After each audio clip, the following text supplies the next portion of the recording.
Oh yeah. What up, y'all? It's your boy, the one and only A Switch, aka let me borrow your Hodoken real quick. aka you gonna finish that pickle.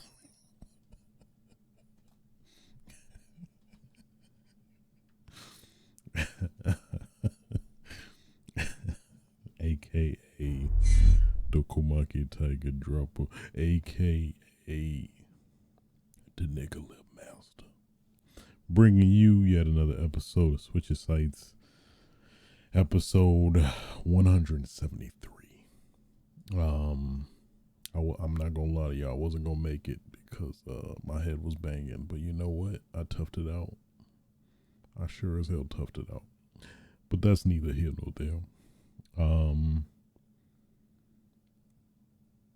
Yeah, I mean, hey, you know, the world keep moving, the planet keeps circling and all that stuff. You know, for what that's worth. I don't take it for what you want. Got to do something really cool recently that I cannot talk about. Maybe in due time, but man, that was awesome. I wish I could say, but I cannot, absolutely. But yeah, man. Nonetheless, damn, what else? Resident Evil, still great. We'll talk about that a little bit more. The new Mercenaries. Hopefully you got that. If you were trying to get that physical Final Fantasy Pixel Remaster, good luck. Hopefully you did. You know, because it was tough. It was hard out here. You know what? Without further ado, let's stop the dilly-dally and get right into it. First topic of discussion. Street Fighter 6 Showcase premiered earlier today. Lil Wayne, of all people, was hosting it. I mean, I guess that's the first thing we need to address.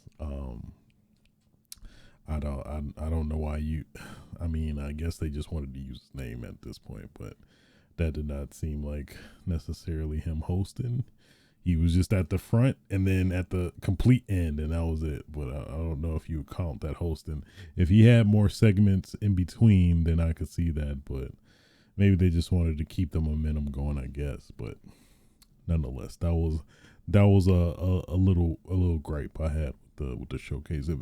If Lil Wayne hosting, then let him host. That's all I'm saying. But I digress.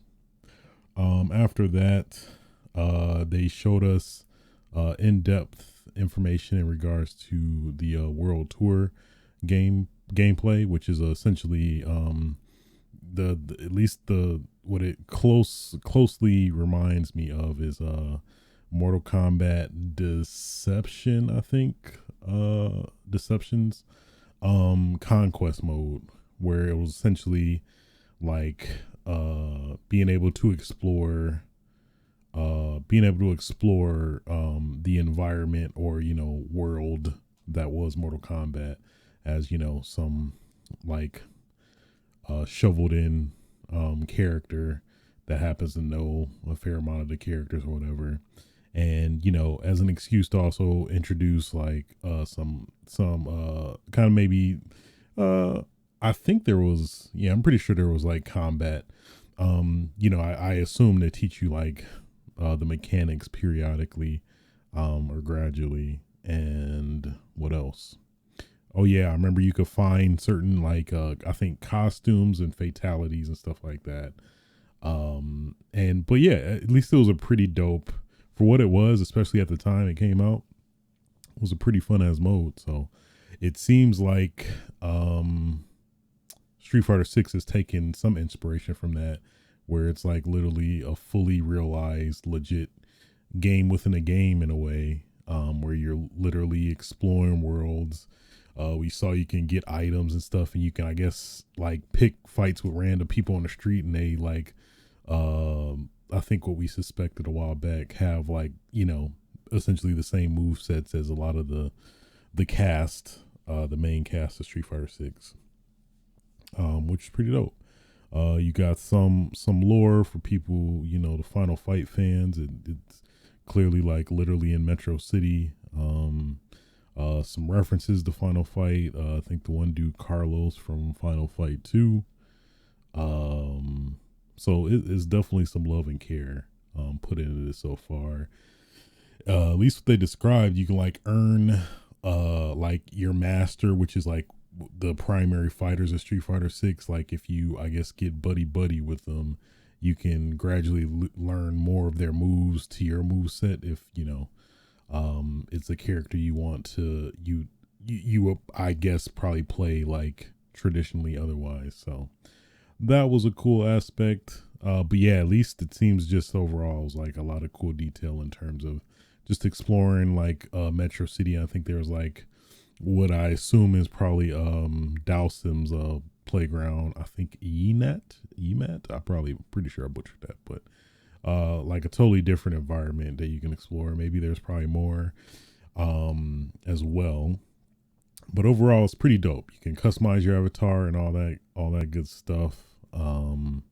Which I'm totally digging. I'm totally digging it. And then they revealed in the fight, I forgot what they call, but basically the fighting game hub, essentially, where you know everybody kind of groups up to play online or just overall just showcase the avatars. They actually announced that there's an avatar battle like aspect to that battle hub where at least from what they showed, you can actually fight other people and you know, using the main cast move sets, kind of like well, like pretty much almost all the old games where you can beef up and create your own character.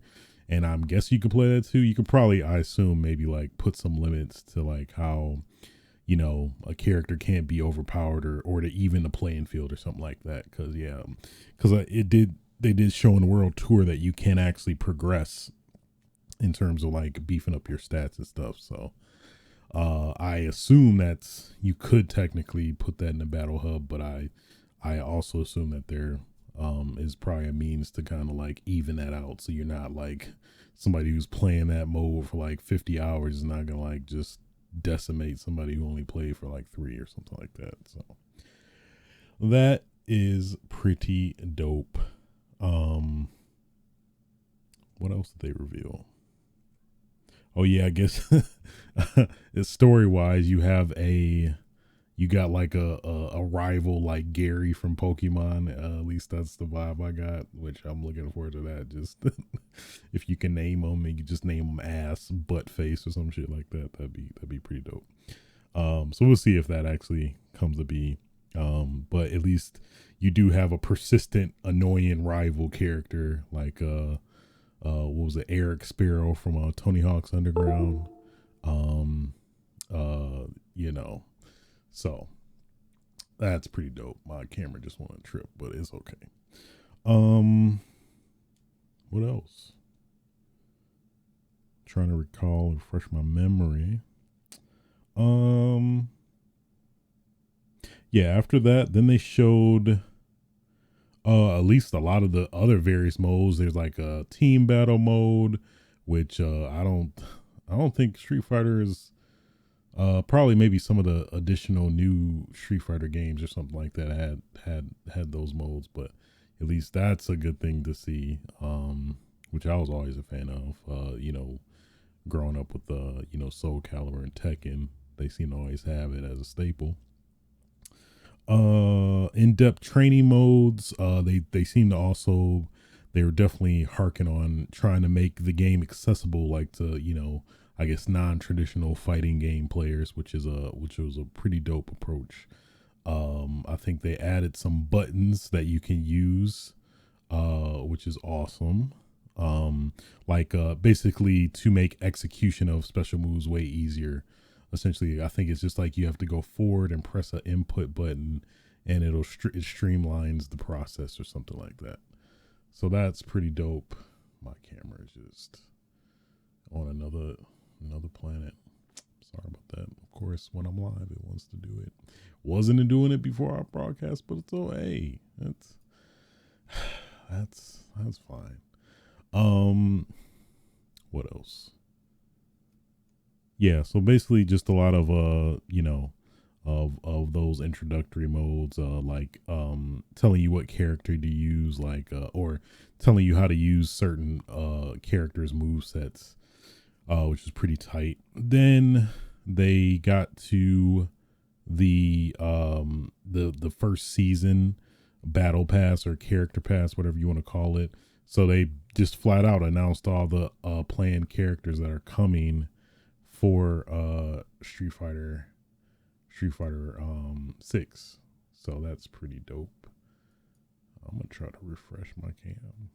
Maybe it'll. What are you doing? Stop it. Just why? What did I do to you? Let's see if it's actually. Is it connected? Hope it is. Oh. My goodness. Of course it wants to do it right when everything want to go wrong right when I hate it. I hate it so much. Goodness. Man, I'm just all jarbled up like a damn. I'm in I want to say I'm in some spaghetti, but oh well, I'm sorry. I'm so sorry, y'all. I'm gonna have to let it ride. Hopefully, I'm hoping it'll rectify itself, but it may not. But apologies in advance. So there was the video, whatchamacallit, the battle pass of the season characters. So they revealed the characters to be,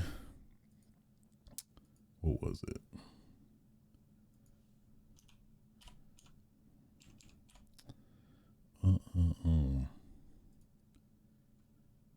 I think Rashid is coming summer 2023. Aki, who seems to be a totally new character, and then she's coming autumn of 2023, and then Ed, who's going to be winter 2024, and then Akuma, who's going to be spring 2024. And man, my biggest gripe with this slate of new characters or planned characters is why is Ed, boxing character, like on their Twitter they have the boxing icon emoji, so it's like it's definitely implied he's still his boxing self like he was from Street Fighter 5, and it's just like Dudley was right there. Dudley was just right there waiting to be picked up. But no, we got Ed. So at least that's also telling me is like, oh, well, that's the likelihood of Dudley anytime soon. At least, especially with the season, their next season character pass is probably unlikely as well, because he is freaking it just hurts. It hurts. Yet again, we've been deprived from Dudley himself. But what can you do? Hopefully he plays well. Probably maybe some, I try to dress as Dudley and then get Ed's moveset because I'm just that desperate. So it is what it is. So yeah. Also, they also dropped a demo for Street Fighter 6, which they mentioned that you can actually just go fully in depth with the character creator and very important. The character you create also can be transferred to the main game when that officially releases. Damn, almost like a little over a month from now. So June 2nd. So yeah, I definitely want to play that, mess with it. I'll definitely tell you guys how it is next episode. But yeah, overall, pretty dope showcase. It definitely just showed the plethora of stuff. It definitely looks like it's a lot of stuff you can do when the game comes out, as well as like I don't know, just overall that it just is great. It's just it's great, you know. It's just wonderful. It's gonna be great. It's gonna be a good time. Maybe I gotta install the Logitech. Let me try that real quick. Live troubleshooting. I'm gonna try to troubleshoot live as well as multitask. Maybe that firmware is up to date. I don't know why you do this. Maybe I just do standard. Go back to manual. Pause and play. Refresh. Just refresh. No. And not in use. I don't think it's in use by something else though. Well, darn. Well, rip. But yeah, Street Fighter 6 was really dope. Really been enjoying what I'm seeing so far. It's like it's not really anything I just like explicitly don't like. At least from a viewer standpoint, you know, viewing all the details and stuff with the game. So they're doing a good job. I'm definitely all in. I'm definitely gonna play the hell out of that World Tour mode as somebody who's like been a fighting game hopeful that just can never get fully devoted. So I'm looking forward to that. Really looking forward to that. So yeah, can't wait for it to drop, and definitely go get in that demo. Gonna play that demo to oblivion. Well, I don't know, because it's only so much you can do. I'm gonna definitely be in that character creator though. I'm gonna be creating that character so bad, you know. I'm gonna be creating that character so damn much. It's gonna be insane. Moving on. Let's see. Keeping that fighting game train going. Choo choo. Talking about crossplay and rollback being confirmed for Tekken 8 by the man himself, Harada, on Twitter, basically in a reply to a fan asking about you know, certain details in Tekken 8, and he just flat out revealing, hey, we gonna have rollback and crossplay. So no worry. I'm paraphrasing, but essentially that was the gist. So that's pretty big news. That seems definitely in line for Harada, how he, you know, handles announcements and stuff like that. So that's pretty good news, especially crossplay, because you know, I think that overall that's just gonna make the play the pool of players that much more plentiful. You know, being able to go between PlayStation 5 and Xbox, and of course PC. If that's gonna be how it works, because yeah, for a fighting game, I don't think that's different, but like, for like first person shooters, it's kind of different because of the controller. You can have a severe advantage potentially, but I think with fighting games, I don't think that'll be needed. So that's pretty dope. I'm all for that. I'm very much all for it. Yeah, so again, similar to Street Fighter 6, really digging everything I've seen for Tekken 8. We've not seen much, but at least, in terms of these gameplay trailers of these characters, I'm digging it. I can't wait. I just can't wait. I need it right now. I do. Moving on.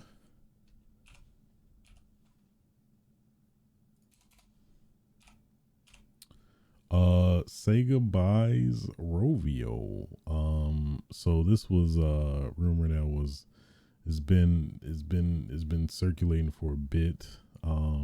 As of last week, that Sega at least was in talks at the time, in regards to a deal for acquiring Angry Birds mobile game maker Rovio. And they finally did buy them for $775 million. So that is pretty damn crazy. I guess I'm just curious. I didn't think Angry Birds was at least currently that successful, but apparently it still is pretty damn lucrative in that respect. So I'm just like, I guess I'm curious what Sega plans to do with this franchise IP now, but I think that also entails the company. So I think a part of their plan was to utilize Rovio to develop some of their games in terms of the live service portion of it. So yeah, so I it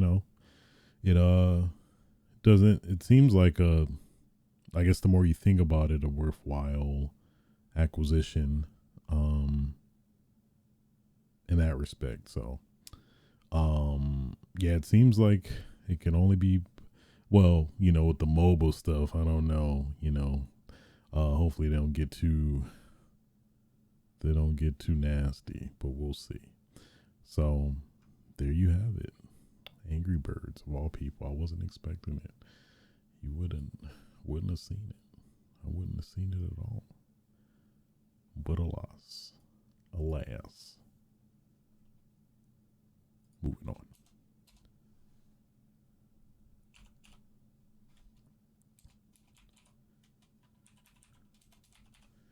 A Mario Brothers movie. They breaking them records. They are breaking them damn records. At least this was as of last week. The Mario Brother movie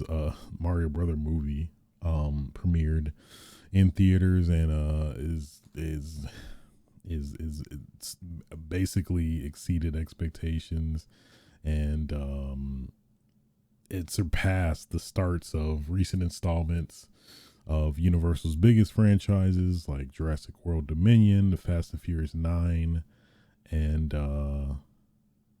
I think a lot of, if we're talking about animation specifically, I think it's also like trumped a lot of those. Highest grossing debut of 2023, so even surpassing Ant-Man and the Wasp at 106.1 million. Biggest 5-day opening of all time. Highest grossing debut for Illumination. Highest grossing debut for a video game adaptation. Even surpassing Sonic the Hedgehog 2 at 72.1 million. It's so many records it's breaking, which is great. It's great as somebody, in terms of a video game related IP. But at the same time, I mean, of all the video game IPs to do it, it's no surprise that like Mario has done it because, people who don't even play video games know who Mario is.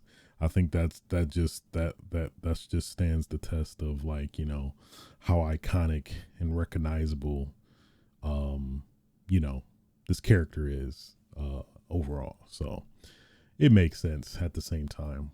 But it's at least also good that the movie itself is good, and it's getting well, at least critically, which is very, very I'm very much against.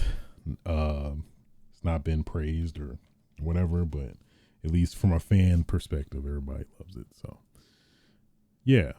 And then I think it's even surpassing more. I think it's hit like 776 million, 724 million. So it might even be breaking more records. It even surpassed Frozen's like opening record, which 358 million. It's going bonkers. So it's good to hear, good to see, good to hear and good to see. Yeah. So, you know what? With that being said, I think that'll conclude the news for this episode. Let's get in what I've been playing, which has been, of course, Resident Evil.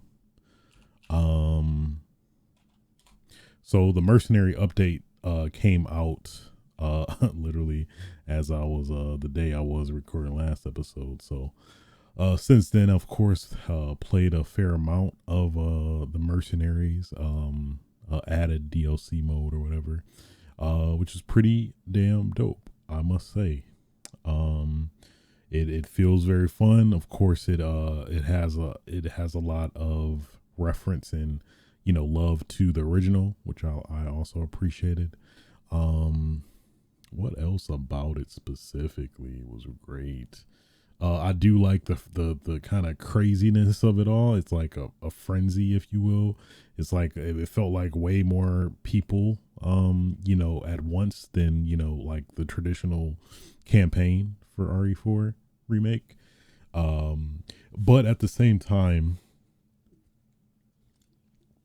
excuse me, one thing I noticed was that the enemies weren't aggressive at all. They felt like they were like 50% less aggressive compared to like the main game, which I think maybe potentially is intentional because of maybe to compensate for the volume, the increased volume of enemies within the map compared to the campaign, where there isn't technically as much enemies, but to compensate, they make them more aggressive. At least is my theory. So it was cool.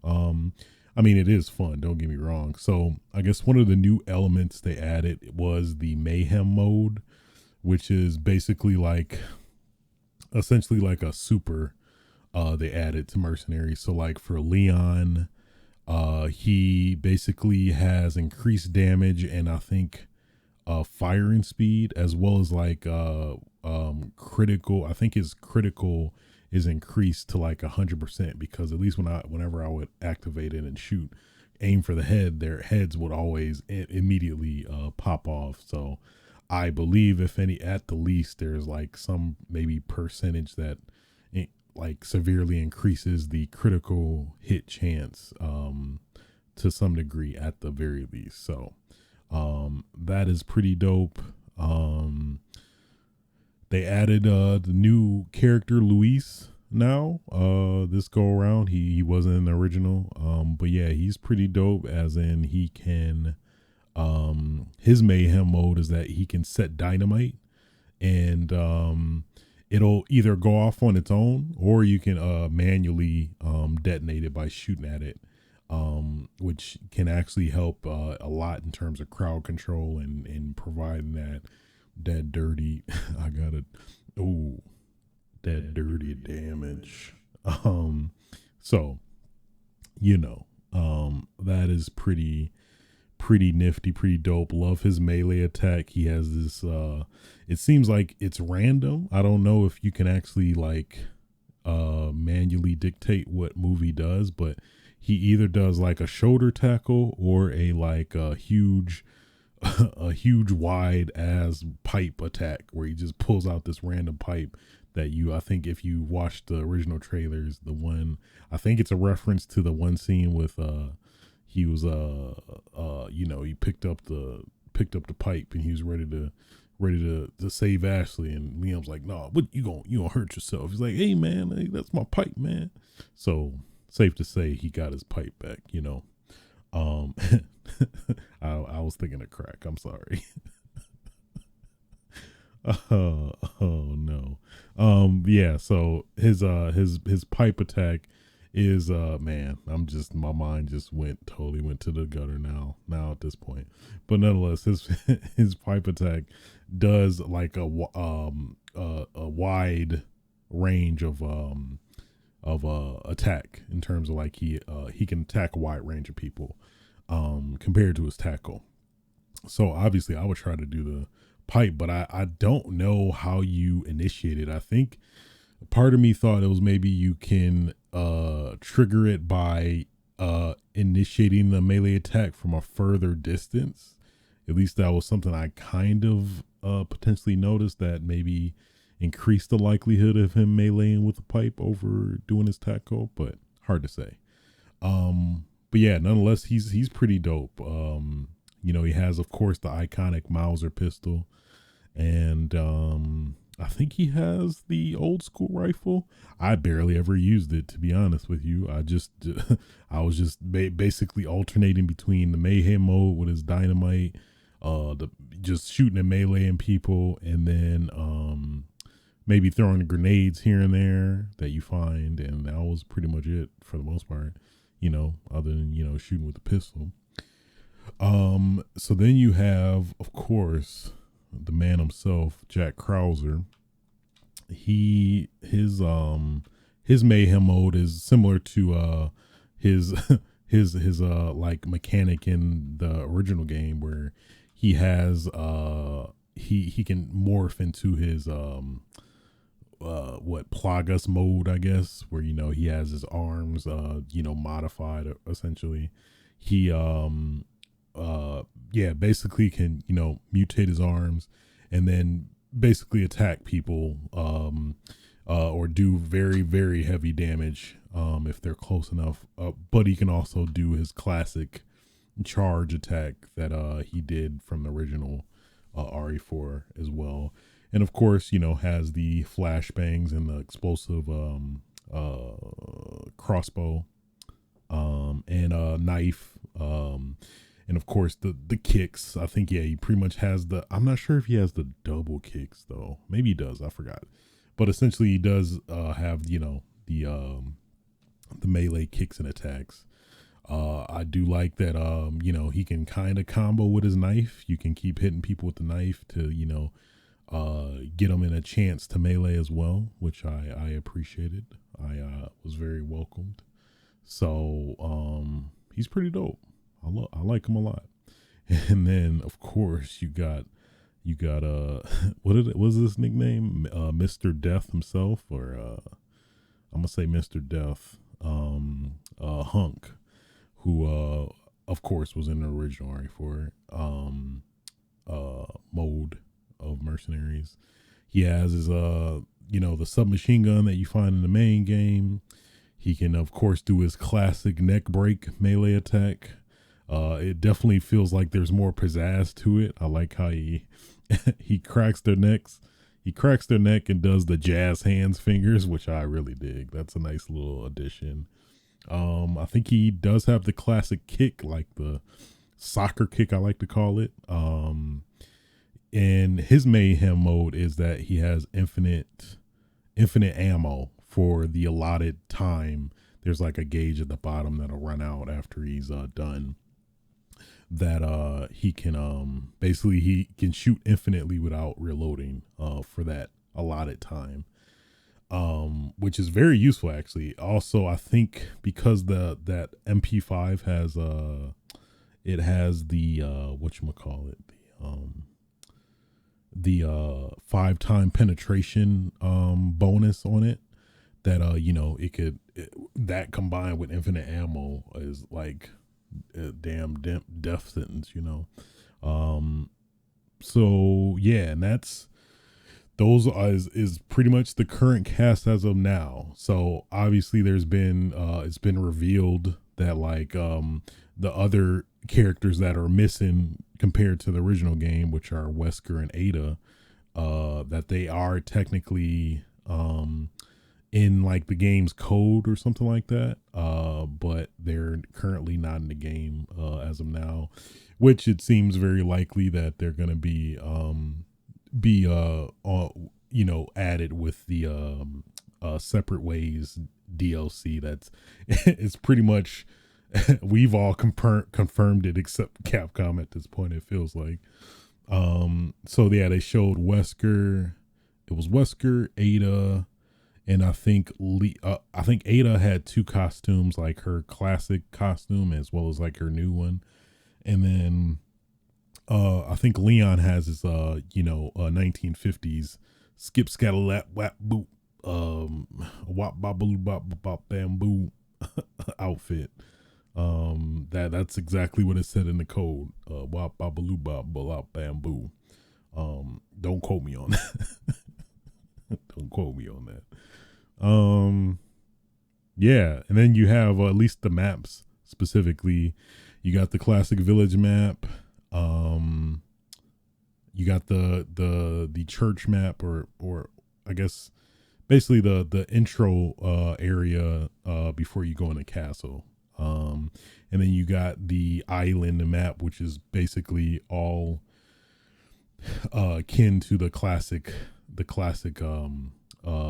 island map from the original Mercenaries. So all are pretty cool, very very tense. Of course, you got the Garradors for the castle map, where at least what's different now, which I do like compared to the original, is that when you get to certain number caps in terms of like enemies killed, that's when you trigger the, like, I guess sub bosses in the context of this mode, where like if you kill I think 20 people, you spawn like for the castle map, for example, I think if you kill 20 people, you spawn the red dudes with the horn hats, whatever you call them, that basically incite the Plagas mutation.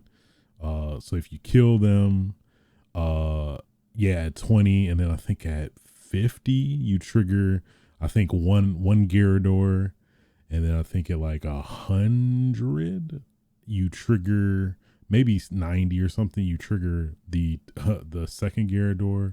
I think it like it might be more than that, but either way, they're like at allotted numbers of people you've killed already, and they dropped them them enemies accordingly, for sure. They of course still have the combo incentive, like the original, where you have to kill people within like seconds, maybe 10 seconds of each other, I think it feels like. And then, if you drop it, your combo is done and finished there. But if you if you're good enough, you can, like, have your combo all the way up to the max cap of each level, which is 150 people killed. You can, I've done it a couple times playing that, you can do that, and if you do, you likely will get S++, which is the max rank. So that's changed since then. Now it's no 6-star or star system. Now it's S, presumably maybe C to S plus, or I would assume, like, similar to the main game. I just don't know. I at least get S, so I don't know what to tell you, but yeah, so that's cool. You can upload your ranking, your score, I mean, to the leaderboards, which is dope. Yeah, overall, I very much enjoy it. Cool little reference to the original game as well, that you can unlock the hand cannon by uh beating.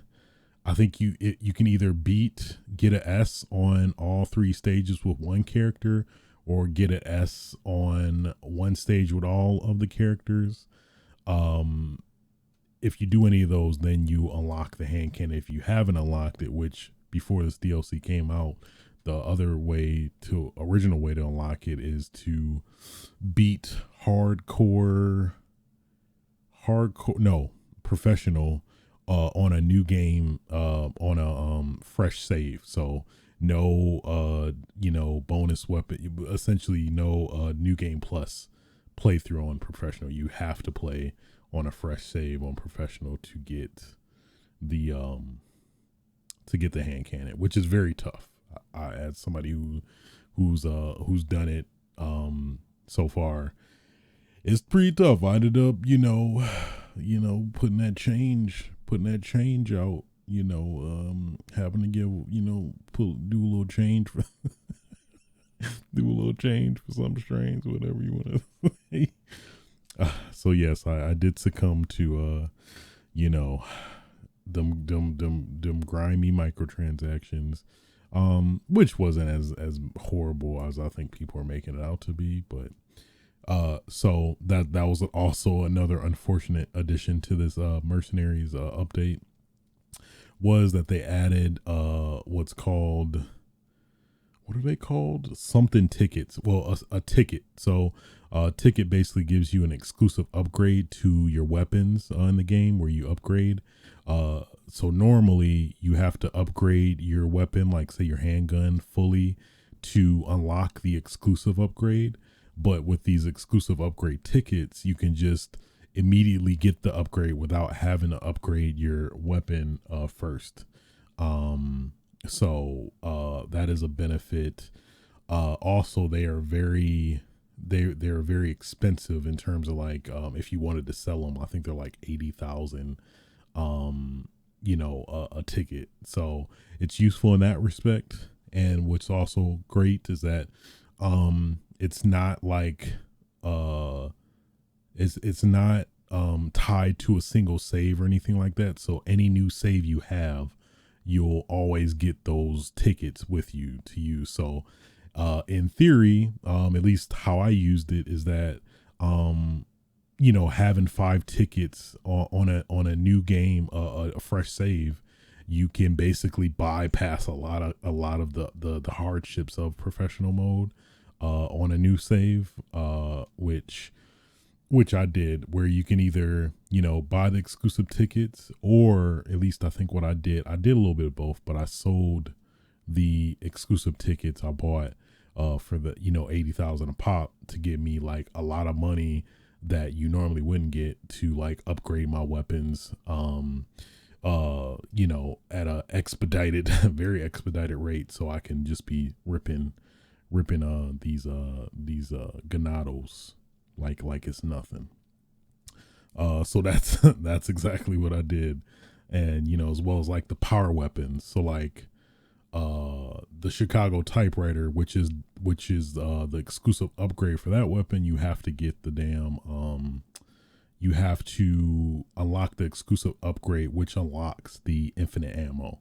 So if you get the 5 tickets from the start of a new fresh save, you can just get the typewriter, which you unlock by, I think, getting A on hardcore or something like that, and basically get that, and then use the ticket, and then you immediately got infinite ammo, and then it's just smooth sailing throughout. Well, not 100%. It's still some struggling here and there, but for the most part, smooth sailing. So that's what I did.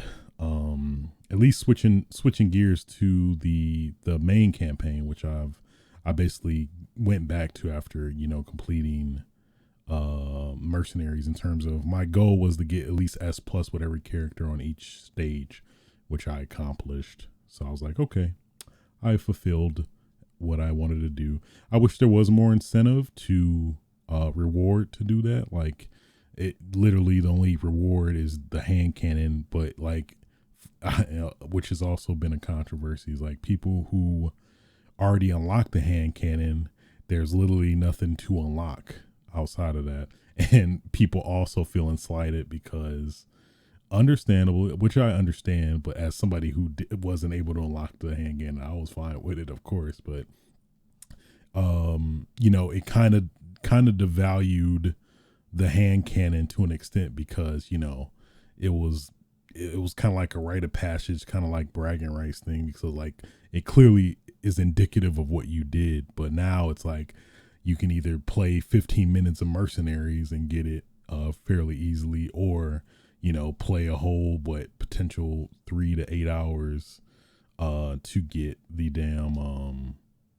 damn hand cannon. And I understand people's frustration with that. Like, you know, they're getting ass killed like 20 plus times trying to get this damn gun, and then then the update releases, and then like, oh, I just gotta play 15 minutes and immediately unlock it. You damn right I am. So I guess the only caveat is that you still don't get that achievement, which you got to get if you want to like platinum the game anyway. So there still is that caveat where you still have to technically beat it if you want to complete the game, which that's what I'm on track to now. I think at this point I've played the game like a damn 9 times. I think 9 times already. And I'm on my last playthrough. I'm basically bought the Infinite Rocket Launcher. At least what I'm doing this playthrough, basically my last challenge is to not talk to the merchant throughout this whole playthrough. So, you know, in advance I bought everything I needed to. I'm just stocking up on the treasures and stuff I find, and basically just going through it. At least the one tricky caveat is that sometimes I forget that I'm doing the challenge, and just like kind of almost muscle memory in a way. I'm like, oh yeah, let me talk to the merchant to see what I can sell. And I was like, oh fuck. Then I had to literally reload. I did that at least 2-3 times already. So hopefully I'll get used to that. And, you know, the person that doesn't like to waste, in my head, was like, I don't want to just discard my items, but clearly that's the only option you have, because you can't store anything other than weapons in your item storage, or I guess it's essentially weapon storage or whatever. So yeah, so that's been fun. But I'm still enjoying it, surprisingly. As somebody who, I don't know, after playing it so many times, I just I don't know, I still feel like, yeah, I guess I never revisited that question. I know we talked about it after I initially played it a few times, but now after playing it more, I think I still feel like it's just a lot of stuff, and maybe separate ways might rectify some of that, but we'll see. But yeah, as of right now, as somebody who's still played it way more than that's it, well, at least it's showing out, is clearly indicative of me very much thoroughly enjoying it. But in terms of if we're comparing, you know, don't put two greats against each other or whatever, you know. But I digress. Hey, Resident Evil 4 Remake is good. Who would have known? Mercenaries is good. I love it. Doing skipping doors, skipping enemies. It's a fun time. It's a fun time. Also, have been playing Fortnite. That is so bizarre for me to say now. I'm playing Fortnite. I've been buying cosmetics and dance emotes, and I don't know who this person is. But I guess it's me.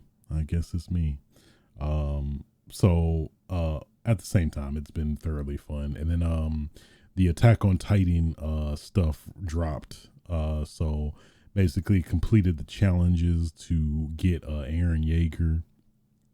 And then of course they had Levi in the store and Mikasa. I mean, I'm more so absolutely Levi. So I'm like, oh, you know what you're doing.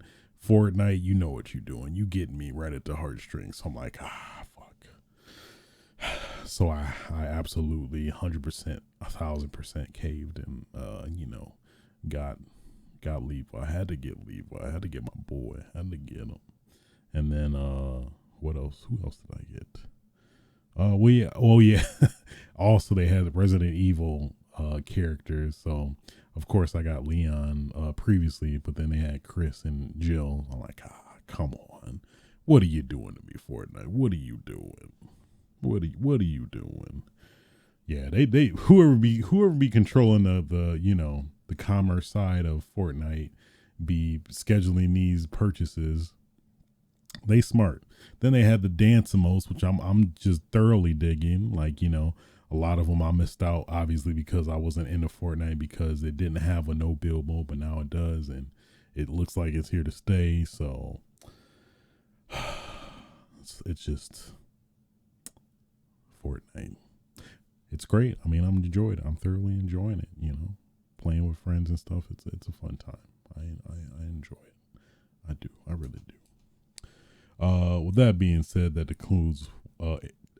concludes what I've been playing this week. Get a little bit into what I've been watching, which has been The Mandalorian, which saw the finale the other day. It's pretty damn good. I very much enjoy it. It's very good. Love me some Mandalorian, man. But yeah, at least this finale was very conclusive.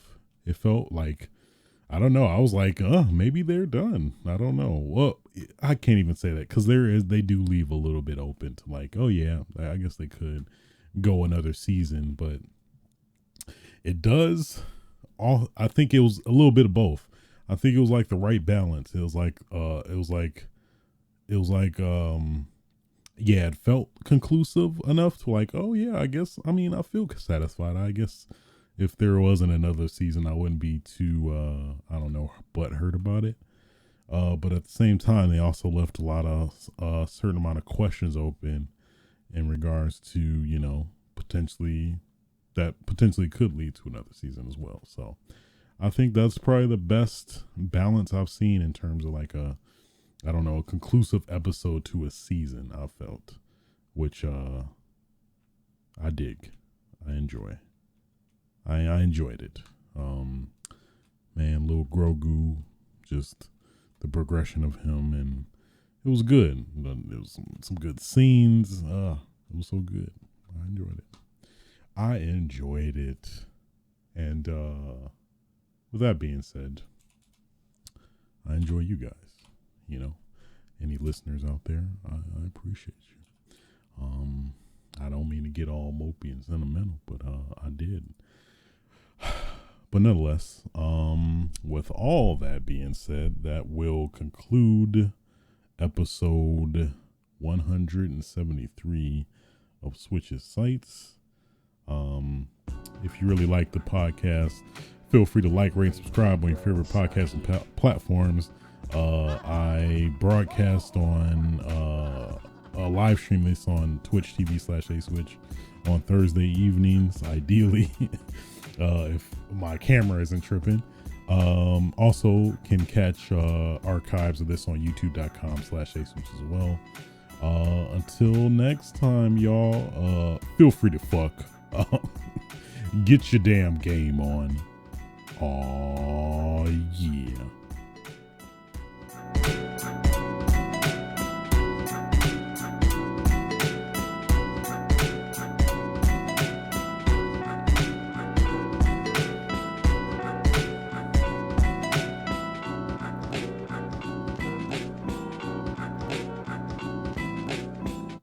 Nobody's safe.